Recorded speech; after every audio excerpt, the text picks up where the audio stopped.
I'm sorry. This is all my fault. Don't apologize. It's okay.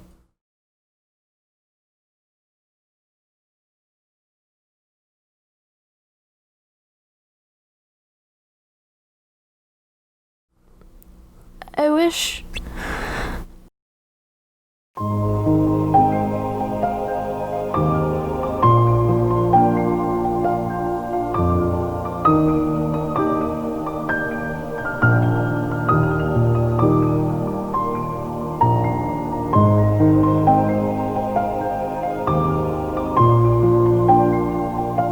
I had the courage.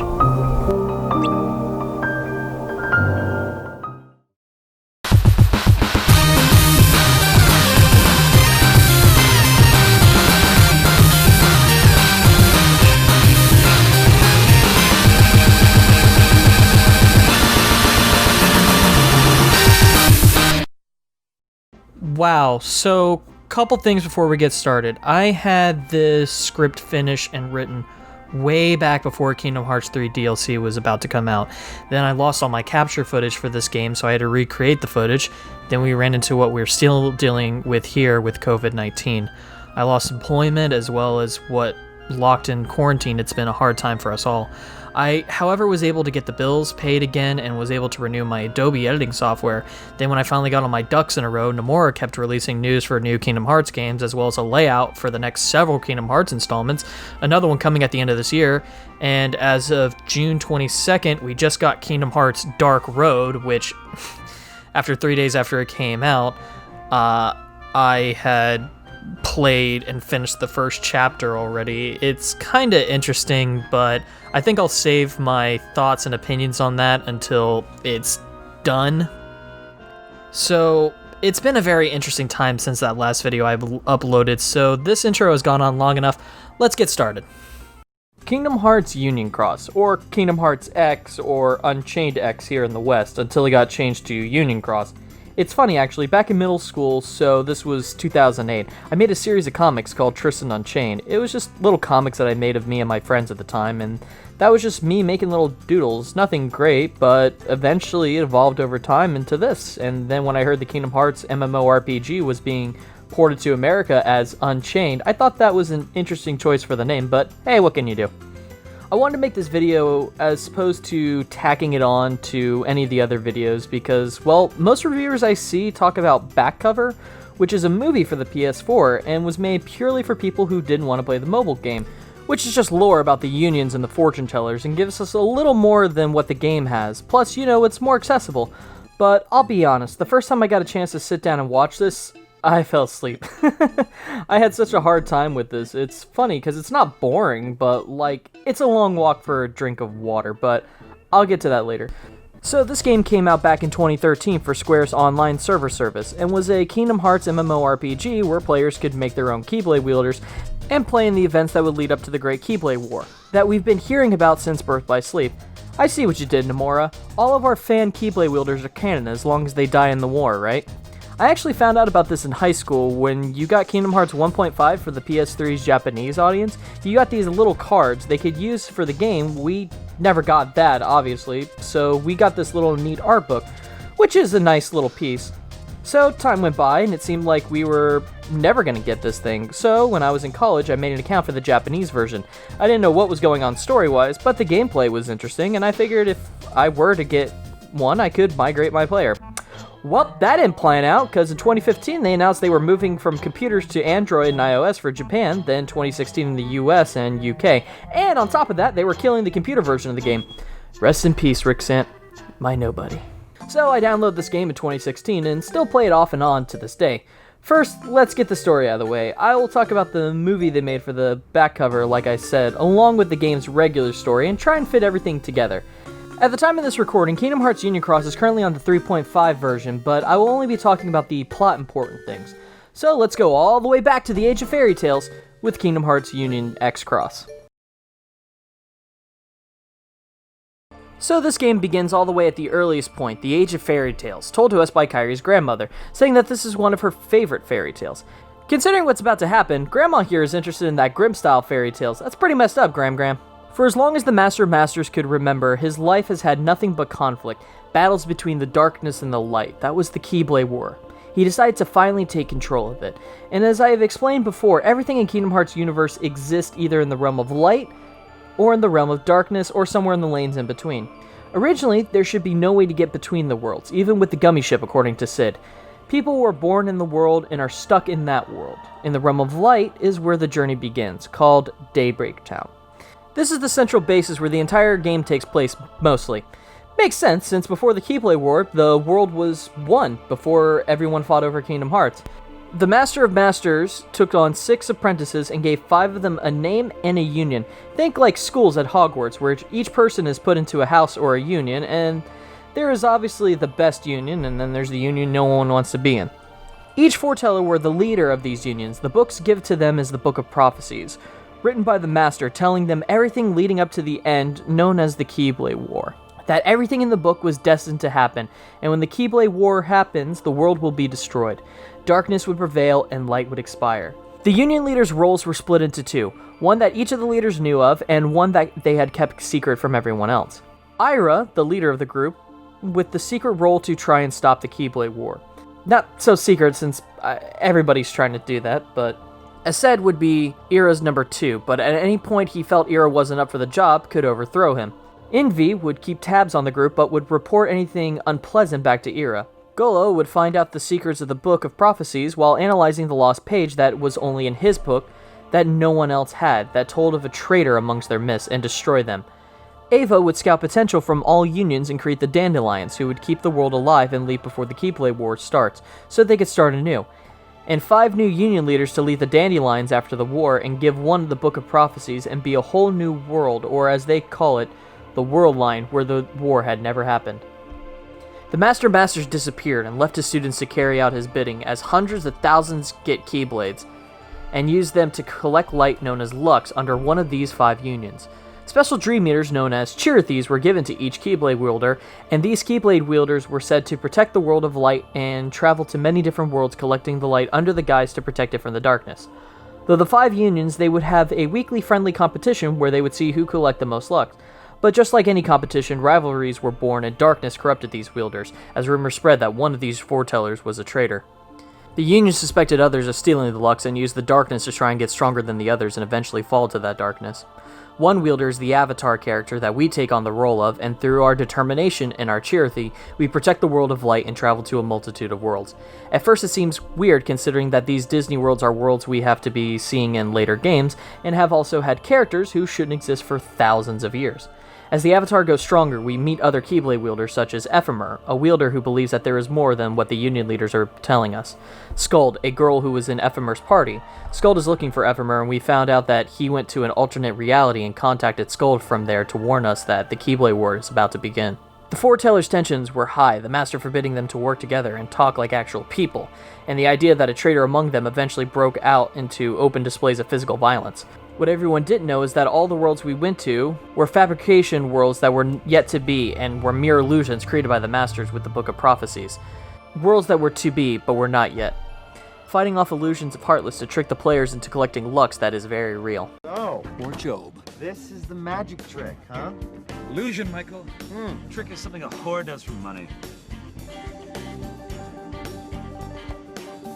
Or cocaine. All these Keyblade wielders collecting light under the belief that they were protecting it, and in actuality were siphoning the light and hoarding them under their respected union.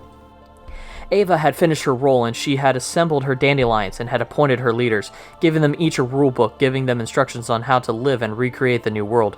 One of the final leaders she appointed was a girl named Strelitzia, who was a shy girl who had an infatuation of our Avatar character, watching us from afar and wanted to recruit us into the dandelions, working up the courage to talk to us. Gola, after failed secret alliances and harsh words, rallied an attack against Aced, believing him to be the traitor. However, he was no match for him, and Ira finds out that Gola has the lost page.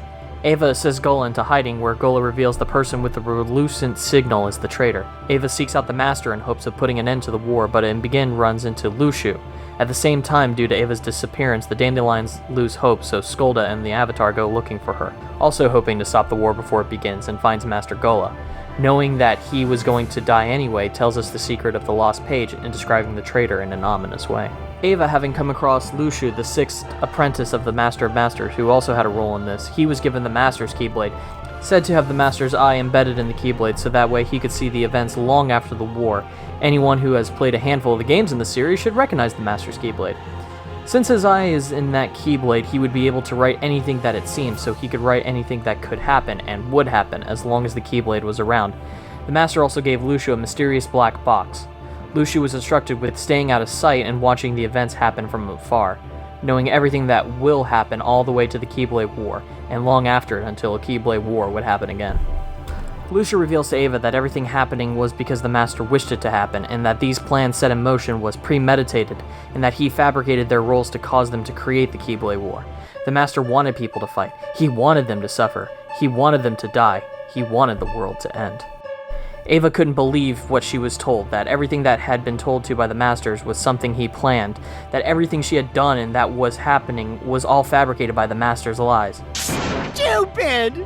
That was just a lie! Luciu reveals that she was the traitor. While she throws back in his face that Luciu has to be the traitor, she attacks Luciu at her wit's end, and as a Master predicted, when two Masters clashed their Keyblades, the shockwave rang all the way to the clock tower, sounding the bell, and everyone throughout the world could hear it toll, and thus the war began. Skull joins the Dandelions while our character hesitates to join them as we try to figure out what to do with ourselves. A darkened Chirithy appears saying that it belongs to us, and the darkness we created fabricated this Chirithy. Since it was a part of us after defeating him, the Chirithy says that it sees us in another dream. Strelitzia finally works up the courage to speak to us and invites us to join her with the Dandelions and enters the building we just left. And when she realizes we aren't there and begins to take her leave, she is struck down and murdered. The Dandelions fled to an alternate reality while the remaining wielders fought for their unions as hundreds of thousands lost their lives in the war. We are then forced to fight with every union leader except our own. Just as well, I couldn't imagine having to fight Master Ava. After taking down everyone who opposed us, we collapse as our Chirithy hugs us goodbye. Skuld and Ephemer come from an alternate dimension and brings us with them to revive us. Luciu, watching from afar with the Keyblade bearing the Master's eye, watches the entire war as the wielder's heart and the remaining light join with the one true Kingdom Hearts.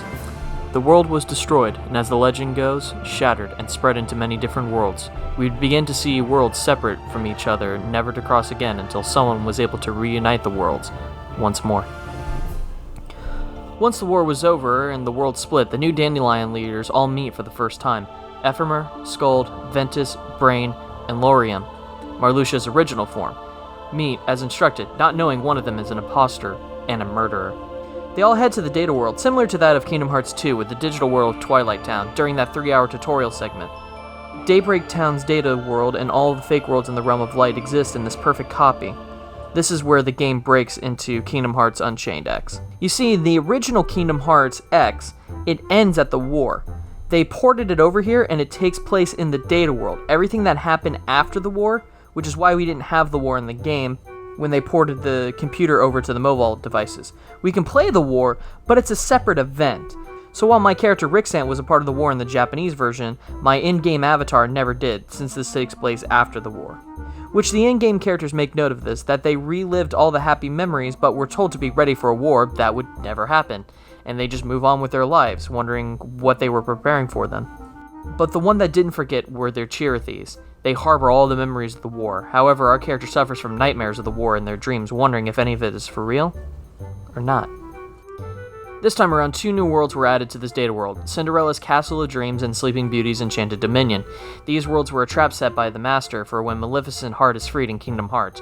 Her heart is separated from her body, and she remembers what Master Xehanort had told her about time travel, and she goes back into the past, but she kinda overshoots it by thousands of years and ends up in this data world devised by the Master, since a version of herself is waiting there. So time travel works once your heart leaps through time as long as there is a body waiting there. Maleficent wanted to go back 10 years, back to her homeworld, but thanks to the Master, sends her back to the Age of Fairy Tales. She has no idea that she's in a copy of her body or the data world, but why would she think otherwise? But this was done so she couldn't mess with the events that were meant to happen, creating an alternate timeline.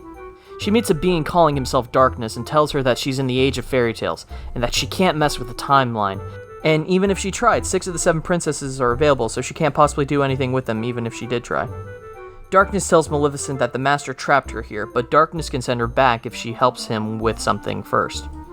Meanwhile, Laurium is looking for his sister Strelitzia, knowing that she was a dandelion and that she should be in this new reality, and asks her former teammate, Elarena, Larxian's human form. Brain looking over the Book of Prophecies, even though this utopia-like world will not see a Keyblade War, it is destined to be destroyed. This world would have a virus that would free the dandelions of this world and be sent to what's left of the real world. As Euphemia and our avatar are spending time together, glitches start to happen in the digital world of Daybreak Town, so they head to the clock tower to investigate. Elarena sees glitches of Strelitzia murdered, while Ven and Skuld see glitches of the Master giving Master Ava her role. Realizing that this world is corrupted, Brain figures that the world is being connected to a world that will never be in the realm of light, but it does exist in this virtual world of theirs, leading them to the game's central station. Ignoring that level of crossover that can now exist, we see the mostly original worlds created here with Fix-It Felix Jr., Hero's Duty, and Sugar Rush, meeting the characters from those worlds, as well as Darklings, which are pure-blooded Heartless born from Keyblade wielders who succumb to the darkness in their heart. They seem to be waiting here for someone. Euphemia leaves these worlds in our overpowered hands and returns to the virtual Daybreak Town. Brain, trying to figure out everything and remember what Master Ava told him before the war, to open the Book of Prophecies when the time is right. As he reads, he finds out he was never meant to have the book, and that Master Ava went against the Master's wishes and tried to fix the mess that he was trying to make. So, in a way, Master Ava is the traitor, but only to the Master's teaching, but she did it so the world wouldn't end. He also finds out that Strelitzia was one of the new leaders, and that one of them is an imposter. He tells Ephemer, and his Chirithy goes and tells Ven and Skuld to go see Brain and Ephemer. Darkness guides Maleficent to the virtual Daybreak Town and tells her to go to the clock tower. This is the portal out of the virtual world and into the real world. Also hidden in the clock tower is this thing that is referred to as the Ark. This is actually an interesting piece of lore thrown in. I'm sure it was supposed to explain how certain Kingdom Hearts characters are supposed to be where they are now, since the way time travel works in this universe. This device, though unfinished, was originally destined to survive the oceans between. Maleficent would use this to go forward to her own time. The device would move at speeds of light, sending her to her own time. However, since the device is unfinished, it would strip her down to just a heart, destroying her body, and take her back to the point she was destined to appear in Kingdom Hearts 2. Now from here, the game story is as caught up as the current release, but Nomura included in Kingdom Hearts 3 the footnotes to the end of the story, so that way the main story points were available in Kingdom Hearts 3 in the last 3 secret reports, so that way everyone had the more or less full story.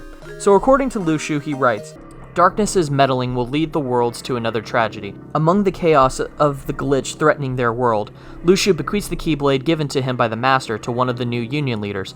He then observes as the new Union leader gets sent to a new world line, as he puts it, at no small cost. Lushu would go on to observe from afar as per the Master's orders as he watches the Keyblade throughout the years, pulling an Orochimaru and took over other people's bodies throughout time. As he puts it, that the names that he had could fill volumes of books, until he would eventually get to his current body, that for a reason being revealed in Kingdom Hearts 3, I can't tell you who it is, but he watches until the Keyblade would eventually get to a Keyblade wielder so obsessed with darkness and the Keyblade War, so when the person finally falls, Lushu would be reunited with the Master's Keyblade, and he would summon the original Union leaders, and the Master of Master would come back from wherever he went to.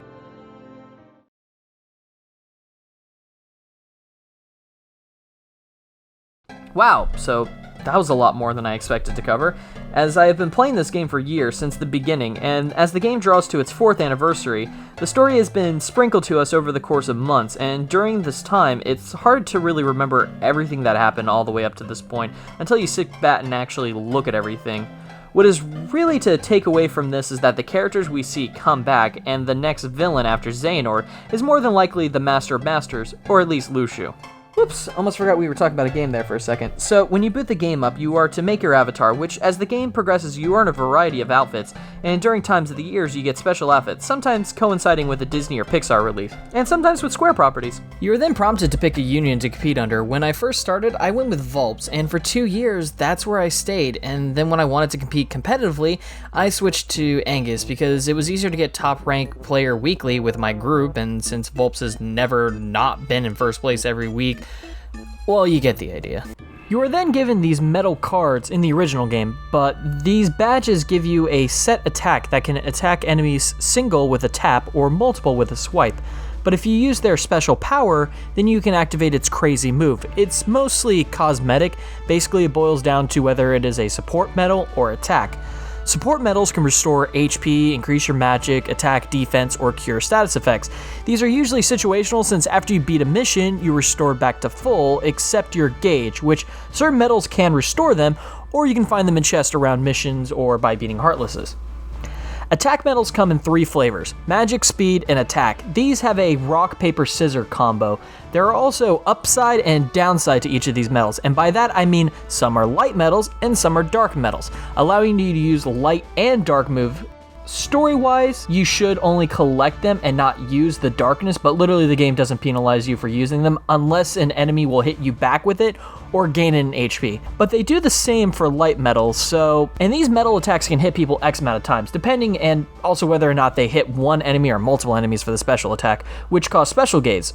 You can upgrade the medals and make them stronger, but certain medals max out in usefulness and usually fall under tier, and while the base game does give you medals to play with, and some for beating the quests as well as certain events, if you want anything good, you're gonna have to buy them with money. And I don't mean money as the Kingdom Hearts kind, you have to win the in-game currency jewels. You can buy these in the Moogle shops to get medals based on whatever promotion they are running, and if you have the funds, get some decent gear.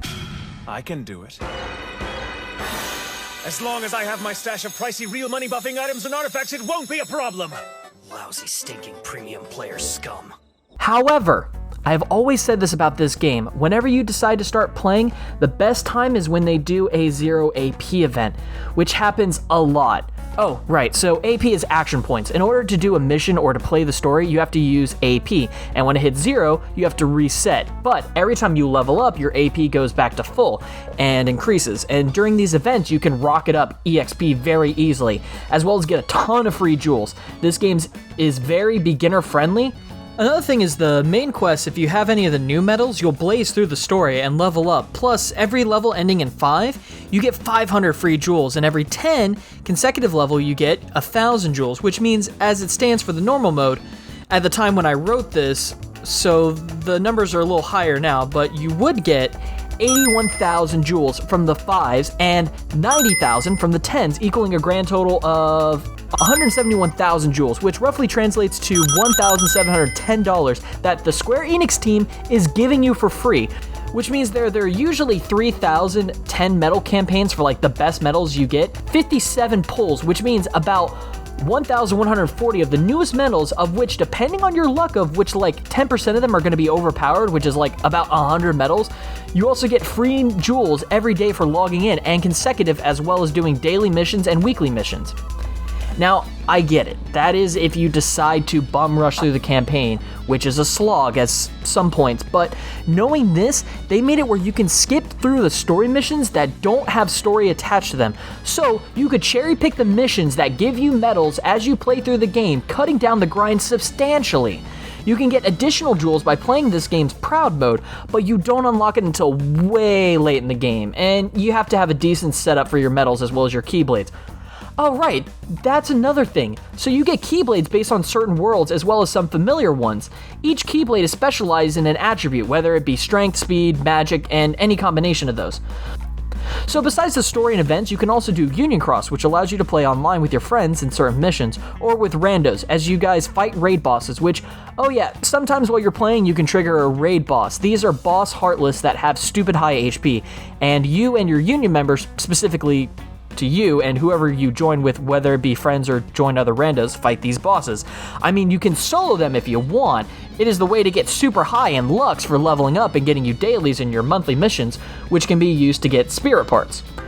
Oh yeah, so the Dream Eaters from Kingdom Hearts 3D are in these as well, and you can have custom ones. They are more akin to having a pet, but they can help you in fights with bonuses, whether it be an additional attack power buff, free heals, or even additional once more.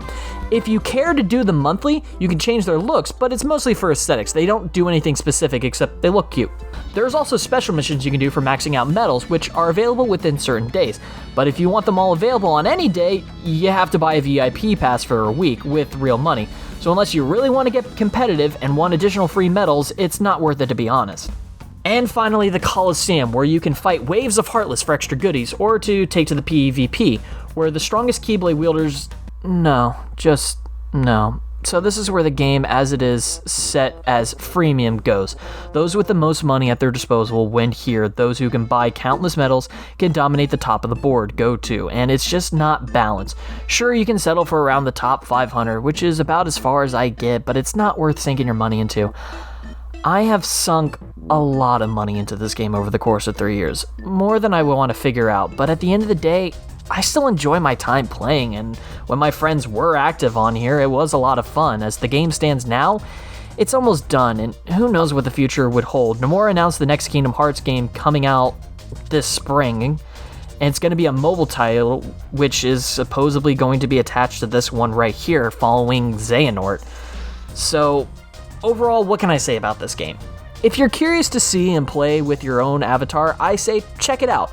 But don't put any money into the game. It's okay, but at the end of the day, it's an app game that has put a lot of time and money into it to make it a really fun experience. But if you aren't into the repetitiveness of killing waves of Heartless, especially since the game has installed a speed up button and an auto button to kill Heartless, making the game even more automatic, I say you should put your money towards another app that has a lot of heart put into it. And again, this game is free, so there is no harm in checking it out and playing it till you get the full experience in like 30 minutes of playing it. It's a nice little distraction. So like I said at the top of this video, with everything going on, this video took a lot longer to take than it should have, but I need a break before hopping into the Kingdom Hearts 3 again. I'm getting burnt out on this series, and it's affecting the quality of these videos. This script shouldn't have taken as long as it did, but I didn't want to rush it out, so I just want to take a slight detour. Not too long. I'll work on it in the background or when I get the surge of inspiration, but for the next time we will be meeting, it'll be for Final Fantasy Tactics. This game has had it for a long time coming, and I really want to get this one for those who saw the stream. Hey, let me know if I should put the archives here on this channel, would that be something you'd like to see? Let me know in the comment section below, and while you're down there, you can give that little subscribe button a punch for me. Just saying. Oh, I also may have a little treat in store for those true blue fans out there, so keep your eyes peeled for that one, and could also give that little bell icon a ring to know when it's coming out. But in the meantime, I just want to say thank you guys so much for watching, and I hope to see you again real soon.